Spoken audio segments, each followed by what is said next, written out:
Okay, I'm going to attempt to say something vaguely coherent about empathy and Aspergers and the spectrum. So I think there's this widespread perception that being on the spectrum means a lack of empathy or a lack of appreciation for other people's emotional experiences or a lack of emotional warmth yourself. I'd very much take issue with that. I think it's almost diametrically the opposite to the subset of people like me, however you wish to categorise me. I think that, well, I don't know how the scientists are defining emotional intelligence, but I'm going to focus on empathy, which for me would be at the heart of emotional intelligence, kind of really tuning into what other people feel on quite a visceral level. I think it's a little, for me anyway, my experience is that it's a little like the other senses. I know it's not a sense, but it's like my other senses in the sense that it's miscalibrated, it's oversensitive and quite overwhelming. So for me, other people's emotions, far from not being able to appreciate them, they really soak into me in a very non-verbal way. So the primary reason for me that being in a social situation is exhausting, apart from the sensory overload, isn't that I'm trying to work out, what it all means and what's socially acceptable or not, which would be the kind of current party line scientifically. It's much more to do with how much I'm just kind of absorbing and sponging up what other people are feeling. It's almost, it comes out of them and almost kind of assaults me or something. Trying to think of how I can justify that.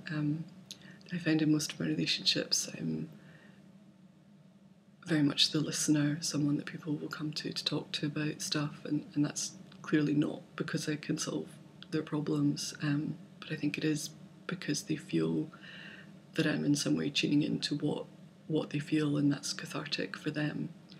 I think I'm really, really good with animals, precisely because it's that, beyond language, unspoken, kind of intuitive, attuning to something on quite a kind of primitive level. So yeah, often animals that other people can't make headway with, sort of semi-feral creatures, I can get through to. I remember, for example, this is not an example, that's a completely different thing, but when I was little,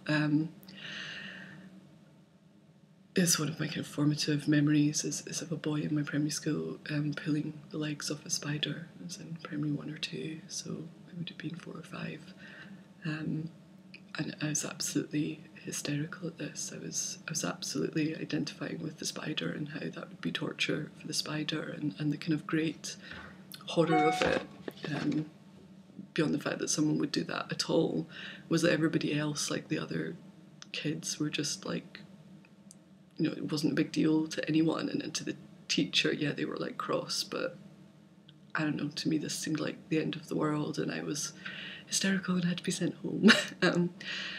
So I think that's really strong evidence that even from quite a young age, despite being very much on the spectrum, I did not lack the ability to understand what another creature's perspective was and what another thing was feeling, that isn't me, outside of myself, kind of thing. And even now, I try and sort of protect myself from stuff like the news or harrowing things, because I will over identify, with other people's feelings. Like I remember recently I was driving to meet a friend, and the massacre of the Syrian children came on the news, and I had to sort of pull over because I was so upset. And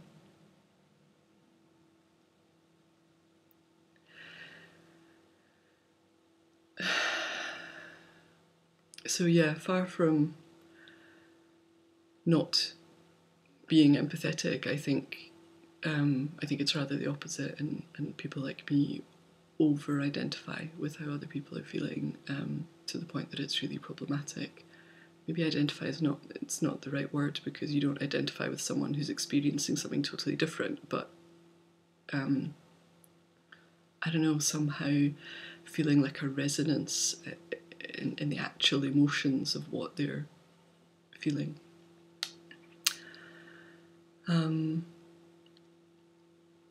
So I think, for example, I keep saying for example when it's not an example. One day I will speak coherently.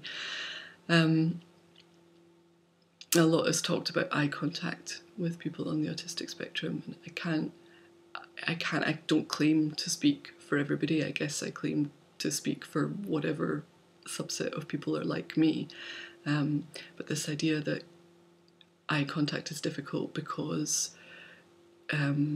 you somehow don't realise that a person or a living thing is more significant than an object, that you're so sort of socially retarded, you don't see the significance of that. That's, again, literally the opposite explanation. Sometimes, not a lot of the time, sometimes do have problems with eye contact. I'll fess up to that. But it's because eye contact is such an intense thing with another person.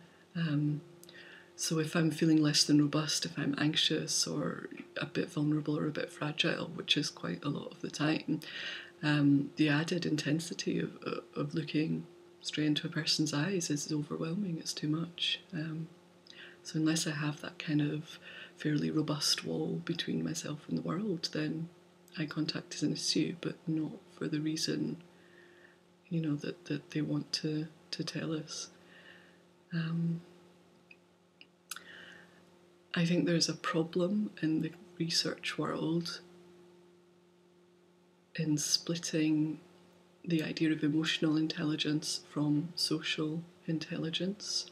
I'm going to try and justify that a little bit more in another video, I think. But I think at the moment they are basically saying it's the same thing. And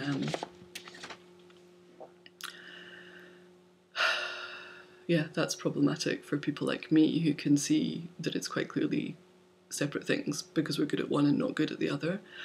And recently, I did an online research questionnaire for one of the research places, and I think it was in Cambridge that I signed up for, and it was supposed to be, I don't know if it called itself social or emotional intelligence or both.